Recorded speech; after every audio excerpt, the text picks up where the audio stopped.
जय श्री राधे। पूज्य श्री सद्गुरुदेव भगवान के चरणों में प्रणाम। ब्रज अनुरागी ठाकुर श्री घनश्याम दास जी द्वारा भजन करने वाले साधकों के लिए कुछ उपदेशात्मक वाक्य। ठाकुर जी कहते हैं, खाली मन से संत के पास बैठे रहो, लहर आएगी और तुम्हें कहाँ से कहाँ उड़ा ले जाएगी। कितने ही व्यक्ति संत के संपर्क में आते हैं और उनमें से कितने ही छिटक जाते हैं। संत आज्ञा का बारंबार उल्लंघन करते हुए भी अपने को महान सत्संगी प्रदर्शित करते हैं।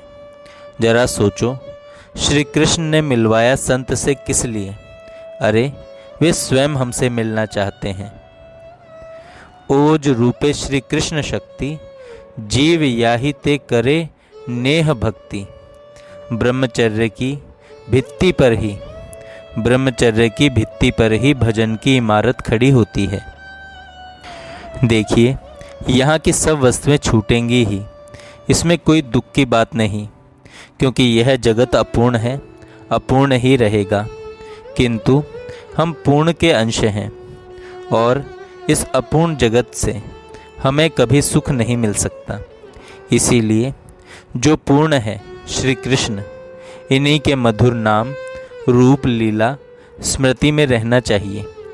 बस मृत्यु और भगवान को याद रखना। मान अपमान के चक्कर में पड़ना नहीं चाहिए।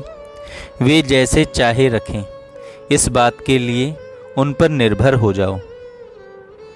पूज्य राधा बाबा की कही हुई बात है, दुख भोगने वाला व्यक्ति यदि अपनी कर्म राशि को देख भर ले तो पागल हो जाए। भगवान बहुत दया करके उसके भोग को अल्प से अल्प करके भेजते हैं और शेष कर्म राशि को वे अपनी अकारण कृपा द्वारा नष्ट कर देते हैं। इतने थोड़े से कष्ट में व्यक्ति तिलमिला जाता है। यदि पूरा भोगना पड़े तो पता चले। जब कह दिया कि ये निषिद्ध कर्म है, नहीं करना है, तो मत करो, पर जब करते हो तो भुगतो। व्यक्ति निषिद्ध कर्म करते समय तो अहम में रहता है, पर जब कष्ट उठाता है तो हाय हाय करता है। भैया, ये कष्ट इसलिए आया कि इसे अभी भोग कर समाप्त कर दें और दोबारा जन्म न लेना पड़े। यह इनकी कितनी बड़ी कृपा है। दैवी माया बड़ी विचित्र है, सब कुछ सामने होते हुए भी प्रकट नहीं होने देती, भ्रमित कर देती है। अर्जुन को निरंतर अपने साथ रहने वाले श्री कृष्ण मित्र ही दिखाई पड़ते थे। अरे ये तो बुआ के लड़के हैं। तब इन्हें अपना विराट रूप दिखाना पड़ा, फिर जाकर कहीं वास्तविकता को जान पाए। इसीलिए भगवान का स्वभाव है पामरन से प्रीति। पामर प्राणी तो सभी हो सकते हैं, इसलिए सब पर प्रीति है। बस प्रीति है, यह विश्वास हुआ कि उद्धार निश्चित हो गया समझना। इसका यह मतलब कदापि नहीं है कि पामर पतितों से प्रीति है तो हम पापी ही बने रहें, पतित ही बने रहें। भजन का फल है भाव की वृद्धि। कहीं भजन के फल में भाव का अभाव हो रहा हो तो समझना वहाँ भजन के नाम पर वजन ही बढ़ रहा है। सावधान हो जाना चाहिए। मन प्राण अत्यंत कोमल होते जाएं, सेवा में आनंद बढ़ता जाए, अपने दोषों के प्रति दृष्टि रहे, अन्यों के प्रति आदर भाव बढ़ता जाए, मन एक अचिंत्य रस में डूबा रहे, किसी की कटुता पर ध्यान ही न जाए। कटुता है यह भी विचार न आवे, बस एकदम वहीं अपने रस में एक रूप बना रहे। मन के सामने केवल श्री कृष्ण दिखते रहें। न दिखने पर क्यों नहीं दिखते? ऐसी चटपटी इतनी जोर की रहे कि खान पान विश्राम हराम हो जाए। ऐसा होना चाहिए उनकी कृपा से। ऐसा होना उनकी कृपा से संभव है। कृपा तो है ही, बस अनुभव करना है। भविष्य के लिए हमने छोड़ा है, नहीं तो अभी इसी क्षण हो जाता अनुभव। गुरु तत्व व्यापक है, एक देश काल में आबद्ध नहीं रहता। वह सर्व देश काल में सर्वत्र सबको सुख शांति देता रहता है। सब साधन का फल उसे मिल गया जो अपने निज निकेतन में पहुंच गया। निज धाम ही तो ब्रज धाम है। नित्य गोलोक धाम ही अपना निज धाम है। हृदय के अंदर और बाहर वही तो प्रकाशित हो रहा है। इस बात पर विश्वास हो जाए तो काम बन गया। हम वृंदावन धाम में हैं अवश्य, पर न जाने कौन कौन से सुख सुविधा धाम में निरंतर विचरते रहते हैं। धाम में रहकर धामी में और नाम में रहकर नामी में जो रहे वही ठीक से रह रहा है। धाम में रहकर धामी में, नाम में रहकर नामी में जो रहे वही ठीक से रह रहा है। श्री कृष्ण की महती कृपा से ही जीव इस पथ की तरफ देख सकता है, अन्यथा पामर विषयरत काम क्रोध का गुलाम क्या कर सकेगा।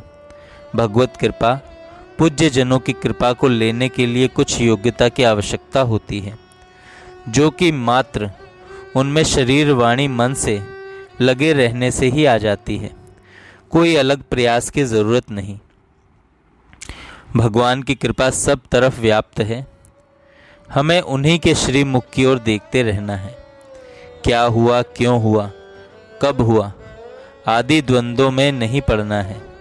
सत्संग सुनने सुनाने का नहीं है, अपितु मनन पूर्वक चलने का विषय है। सुख दुख हानि लाभ जय पराजय आदि से हमारा क्या मतलब। हमें यहाँ तो रहना नहीं है, जाना है, अनिवार्य जाना है। वहाँ के लिए क्या व्यवस्था की है उसी को ध्यान में रखना है। मैं यह शरीर था नहीं, यह रहेगा भी नहीं, फिर मेरा क्या स्वरूप है उसी को देखने में प्रयत्नशील रहना चाहिए। आयु में बड़े होने से, धन में मान में बड़े होने से कोई बड़ा नहीं होता। जीवन लाभ जिसने कर लिया वही बड़ा है, सर्वमान्य है। देखो, मैंने पूज्य राधा बाबा की पुस्तक के ऊपर रखकर चेक में हस्ताक्षर नहीं किए, क्योंकि बाबा मूर्तिमान है। भावना का बहुत महत्व होता है। हम जैसी भावना करते हैं वस्तु वैसी ही दिखाई पड़ती है। भगवान भावना के भूखे होते हैं। सोचो, भगवान पूर्ण तृप्त आप्तकाम हैं। भक्त के हृदय की भावना से उन्हें भूख लगाती है। वे तृप्त से अतृप्त हो जाते हैं। वे भोग ग्रहण करते हैं। 56 भोग में देखो कितना सामान बनता है। कड़ी, भात, रोटी, कई प्रकार की दालें, खीर, पकौड़ी आदि आदि कितना भोजन बनता है। सब भगवान प्रेम से आरोगते हैं। और अनेक लोगों को प्रत्यक्ष अनुभव होता है कि कभी पूड़ी खाई हुई मिलती है, कभी लड्डू पर दांत के चिन्ह स्पष्ट दिखाई देते हैं। मुख्य बात है अपनी भावना की ही। भगवत कृपा अनुकूल एवं प्रतिकूल परिस्थितियों के रूप में आया करती है, परंतु हम अज्ञ व्यक्ति समझ नहीं पाते हैं। यदि समझ ही जाएं तो संत की श्रेणी में आ जाएंगे। आगे ठाकुर जी कहते हैं, स्वरूप प्राप्त हो जाने के बाद एक अनिर्वचनीय स्थिति हो जाती है। यहाँ के देश काल से उनके स्वरूपगत देश काल का कोई संबंध नहीं रहता। वह अपने भाव राज्य में तन्मय रहा करता है। जब प्राणों के निकलने में मानो एक पल का समय रह गया है, प्राण कंठ से ऊपर निकलने वाले हैं, ऐसी स्थिति में कहीं जाकर साक्षात्कार होता है। जीवन के मधुर क्षण पलक गिरते न गिरते बीत जाते हैं, परंतु दुख के क्षण पहाड़ जैसे प्रतीत होते हैं। भगवद विश्वासी इन्हीं क्षणों में अडिग अचल बना रहता है। त्राहिमाम वाली बात भी नहीं आती, कारण उसे पूर्ण विश्वास रहता है कि वे मेरी हर परिस्थिति को जानते हैं, अंतर्यामी जो ठहरे। यह सत्य है कि ऐसी परिस्थिति में बड़े बड़े डिग जाते हैं। धीरज, धर्म, मित्र आदि का पता समय पर ही लगता है। धीरज, धर्म, मित्र आदि का पता समय पर ही लगता है। मात्र भगवान एवं संत जन ही हर समय हर परिस्थिति में हाजिर रहते हैं। मन को प्रसन्न एवं शांत रखना चाहिए। ज्ञानी को भी शरीर से मन को अलग हटाना पड़ता है और भक्त को भी, कारण असत्य कभी टिकता नहीं है। इसकी पृथक सत्ता ही नहीं है। यह सत्य हो ही नहीं सकता। जो जलकर राख होने वाला है, उसके दुख में दुखी होना एवं नित्य मधुर सुंदर अपने जीवन धन को भूले रहना कितनी बड़ी मूर्खता है। शरीर से सेवा, मन से उनका चिंतन, तभी काम बनेगा। मन को संसार में लगाया तो बड़ी कठिनाई पड़ेगी, क्योंकि संसार का स्वरूप चंचल है, यह अस्थिर है, जो टिकने वाला ही नहीं है। जबकि हृदय में स्फुरित होने वाले श्री कृष्ण नित्य स्थिर हैं। चलत चितवत दिवस जागत स्वपन सोवर्त रात, हृदय ते यह श्याम मूर्ति छिन्न नहीं तूत जात। यह दिनचर्या गोपी जनों की थी, वही होनी चाहिए। हमारी भी कारण हम वहीं के हैं, हमें वहीं पहुंचना जो है। कर्तव्यनिष्ठ होकर भगवत विस्मृति पूर्वक रहना क्या बुद्धिमानी है? ये कर्म भी उन्हीं के, हम भी उन्हीं के, जिनका यह संपूर्ण संसार है। स्टेज पर कार्य करके अभिनय करता घर जाने की त्वरा में रहता है। इसी प्रकार कर्तव्य पालन के समय भी उनका स्मरण बने रहना चाहिए। अपनी पाठ पूजा जप आदि तो चलना ही चाहिए। भगवान के सामने रोने से शरीर, मन, बुद्धि सभी पवित्र होते हैं। पवित्र होने पर वे श्री कृष्ण आविष्ट होते हैं। बस काम बन गया। मूल है भगवान के लिए रोना। मन मुग्ध रहे, चाहे बोले या मौन रहे। मन माधव में रहे, चाहे बैठे या दौड़ लगाए। मन माननी के मनन में रहे, चाहे चुपचाप गुपचुप, चाहे प्रत्यक्ष उनके निकट। मन मोहन से जुड़ा रहे, चाहे गृह कार्य करें या न करें। मन प्राणों की एकता हो जाए उनसे, श्री कृष्ण से, तो काम पूर्ण हो गया जीवन का। चाहे यहाँ का कार्य अधूरा रहे, अब उसके लिए कोई कर्तव्य शेष नहीं रहा। सुखद सुंदर बेला वही, जब अलबेला छैल छबीला ठुमक चाल से सघन लताओं से निकलता नजर आ जाए। फिर चाहे अन्य नज़र में आए या न आए, सब जगह वही वही नजर आए, तो आने न आने की बात भी खत्म हो गई। पर यह सब हो कैसे? केवल और केवल कृपा से। कृपा कैसे हो? वह होती है मात्र चातकवत प्रतीक्षा से और पूर्ण समर्पण से। यह आशा लागी रहे अली गुलाब के मूल, आई हैं बहुरी बसंत ऋतु इन डारिन पे फूल। हमारा मार्ग विज्ञानानंद घन प्रभो नहीं है, सगुण साकार श्याम सुंदर हैं। भगवान तो सर्वत्र हैं और परिपूर्ण हैं। तुम जितने में संतोष कर लोगे, उतनी ही अनुभूति कराकर तुम्हें संतुष्ट कर देंगे। जीवन में विरह का दुख केवल श्याम सुंदर के लिए होना चाहिए। जगत के किसी व्यक्ति व वस्तु के लिए विरह नहीं होना चाहिए। मन प्राणों को श्री कृष्ण में उलझा दो, तभी जीवन की सार्थकता है। शांति का श्वास तभी निकले जब मंजुल मुख दृष्टि पथ पर आ जाए। हमें जो वस्तु कल मिलने वाली है, वह आज मिल सकती है। बस उनकी कृपा पर आश्रित रहकर उस ओर उन्मुख रहना चाहिए। निंदा बहुत बड़ा शत्रु है। एक बार पूज्य बाबा से किसी व्यक्ति के गुण दोष के बारे में मैंने कुछ टिप्पणी कर दी, तो बाबा ने 24 घंटे का उपवास किया। तब से मैंने आजीवन के लिए यह नियम ले लिया कि किसी की निंदा नहीं करूँगा। जग चर्चा को जान महा अघासुर से मलिन, इसके गरल बयान गंधवाह तक से बचें। संतों में भूल कर भी दोष दर्शन नहीं करना चाहिए। यदि उनकी कोई बात समझ में नहीं आ रही हो, तब यही सोचना चाहिए कि या तो वे हमारी परीक्षा ले रहे हैं, अथवा यह उनकी कोई अटपटी लीला है। वे अवश्य ही किसी न किसी दिन कृपा करेंगे। दिव्य उन्माद की मधुरिम धारा में मन बुद्धि अवगाहन करते रहें। एक क्षण के लिए भी बाहर जगत में आना न हो। वही रस, वही स्पर्श, वही गंध, वही रूप की खुमारी चढ़ी रहे। जाहे लगन लगी घनश्याम की, धरत कहूँ पग परत के तुहूँ, सुरत न छाया धाम की। जब तक यह दशा नहीं हुई, तब तक चैन कैसा। सुख विश्राम कैसा, कब देखूं मन भर मनमोहन, कब निरखूं शुचिपद जल जात। किसी भी सामयिक भाव दशा के जागृत होने से संतोष कैसा, और बस यही बेचैनी दिन रात सवार हो जाए।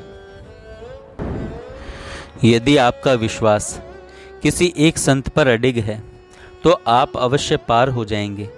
ढुलमुल होने से कुछ नहीं बनेगा। अनन्य रूप से एक संत के बताए मार्ग पर चलते रहिए। मुख से हमेशा उनका नाम, मन से उनके कोमल मधुर रूप का ध्यान, बस इसके अलावा सब बेकार है। जीवन निष्कपट भाव से संत भगवंत के सामने रहे, कारण निर्मल मन जन सो मोहि पावा, मोहे कपट छल छिद्र न भावा। ऐसा कहा ही गया है, फिर हम में चाहे कितने दोष हों वे क्षमा कर ही देंगे। सरल मन से कह दें कि मेरे से अमुक भूल हो गई। यद्यपि तुम्हारे कहने से पूर्व ही वे जानते हैं, फिर भी तुम्हारी निष्कपटता का परिचय ले रहे हैं तो अवश्य ही दे देना चाहिए। कभी भी किसी से भय करने की आवश्यकता नहीं है।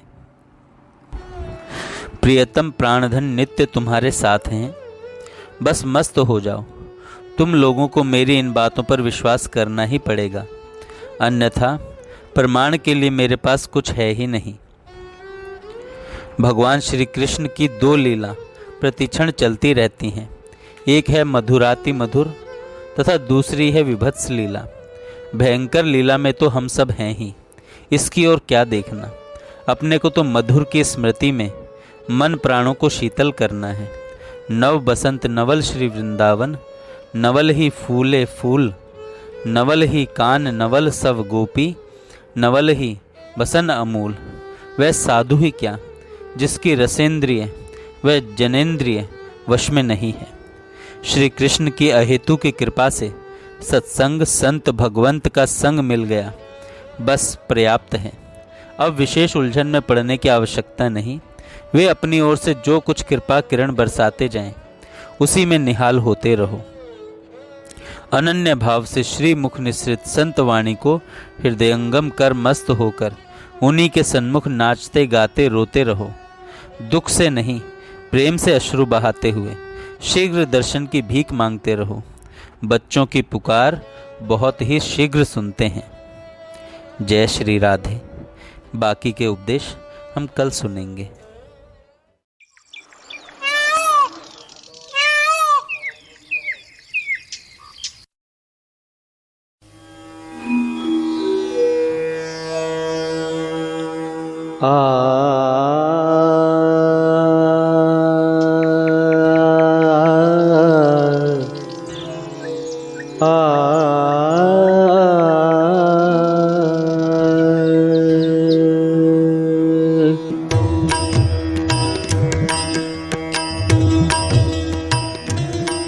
चलो चलो री किशोरी वृंदावन में, चलो चलो री किशोरी वृंदावन में। कैसी छाई हरियारी आज कुंजन में, कैसी छाई हरियारी आज कुंजन में। चलो चलो री किशोरी वृंदावन में, चलो चलो री किशोरी वृंदावन में। शीतल मंद सुगंध जुत चली रही त्रिविध समीर। तुमहु पधारो रास में, हरिये जन मन पीर। प्रेम बावरे बनेरी तेरे दर्शन में, प्रेम बावरे बनेरी तेरे दर्शन में। चलो चलो री किशोरी, चलो चलो री किशोरी वृंदावन में, चलो चलो री किशोरी वृंदावन में। कैसी छाई हरियारी आज कुंजन में, कैसी छाई हरियारी आज कुंजन में। चलो चलो री किशोरी वृंदावन में, वृंदावन में। चमक चंद की चांदनी मोमन रही है लुभाए, मत देखो या चांद को, कहीं देना दीठ लगा। मत देखो या चांद को, कहीं देना दीठ लगा। आज दियो ना दिठो ना गोरे आनन में, आज दियो ना दिठो ना गोरे आनन में। चलो चलो री किशोरी, चलो चलो री किशोरी वृंदावन में। चलो चलो री किशोरी वृंदावन में। कैसी छाई हरियारी आज कुंजन में, कैसी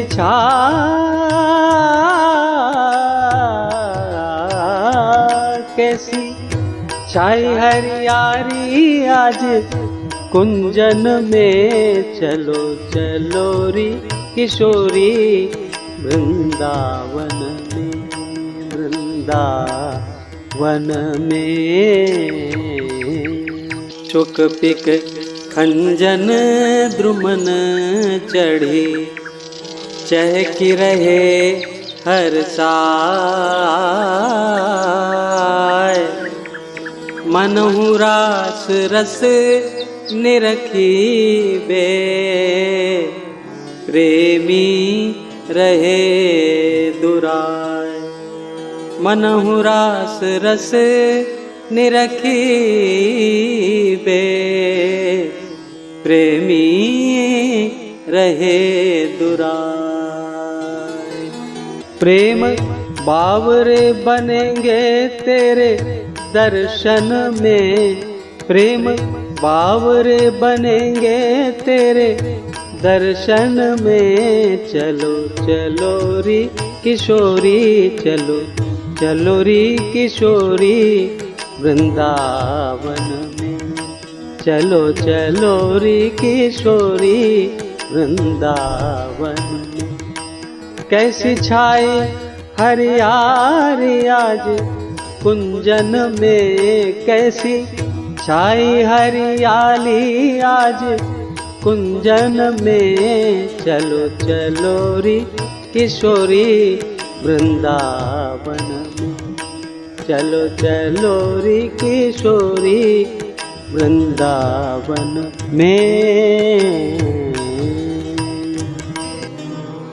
तुम भोरे अति सरल चित, ये ब्रजती सब ढीठ। तब ही तो नित मान करी, दे बैठत हो पीठ। नित कैसे मनाऊं पर चरणन में, नित कैसे मनाऊं पर चरणन में। चलो चलो री किशोरी, चलो चलो री किशोरी वृंदावन में। कैसी छाई हरियारी आज कुंजन में, कैसी छाई हरियाली आज कुंजन में। चलो चलो री किशोरी वृंदावन में। करन लगे फिर अचगरी, बोलत कुटिल सुभाष। तेरी कुटिल कटाक्ष लखी को ना जाए बोरा।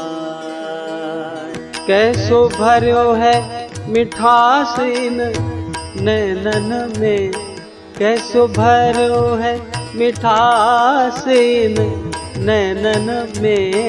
चलो चलो री किशोरी, चलो चलो री किशोरी वृंदावन में।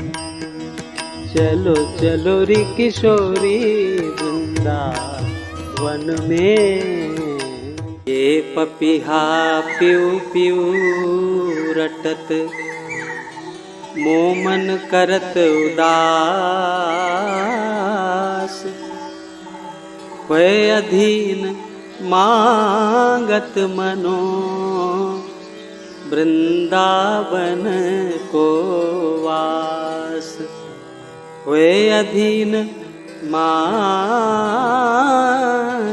मनो श्री वृंदावन को वास।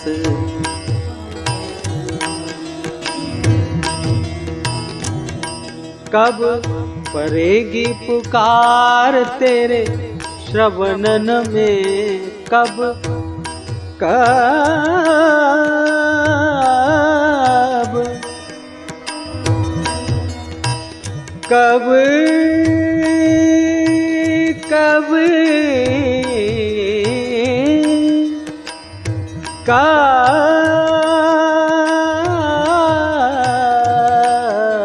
कब पड़ेगी पुकार तेरे श्रवणन में, कब पड़ेगी पुकार तेरे श्रवणन में। चलो चलो री किशोरी, चलो चलो री किशोरी वृंदावन में। कैसी छाई हरियाली आज कुंजन में, कैसी छाई हरियाली आज कुंजन में। चलो चलो री किशोरी वृंदावन में।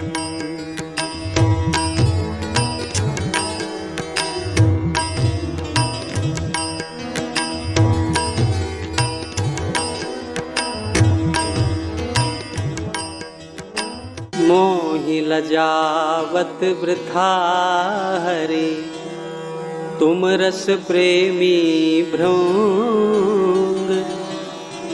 श्याम करत विनती रहे उन्हें अनुदिन राखो संग। श्याम करत विनती रहे मोहे अनुदिन राखो संग। मेरो जन्म सुफल पग परसन में, मेरो जन्म सुफल पग परसन में। चलो चलो री किशोरी, चलो चलो री किशोरी वृंदावन में। कैसी छाई हरियारी आज कुंजन में, कैसी छाई हरियारी आज कुंजन में। चलो चलो री किशोरी, चलो चलो री किशोरी वृंदावन में। हाँ मेरो मेरो मेरो मेरो मेरो मेरो मेरो जन्म सफल पग परसन में।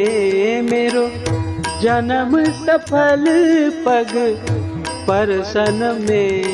चलो चलो री किशोरी, चलो चलो री किशोरी वृंदावन में। कैसी छाई हरियारी आज कुंजन में कैसी छाई हरियाली आज कुंजन में। चलो चलो रे किशोरी, चलो चलो रे किशोरी वृंदावन।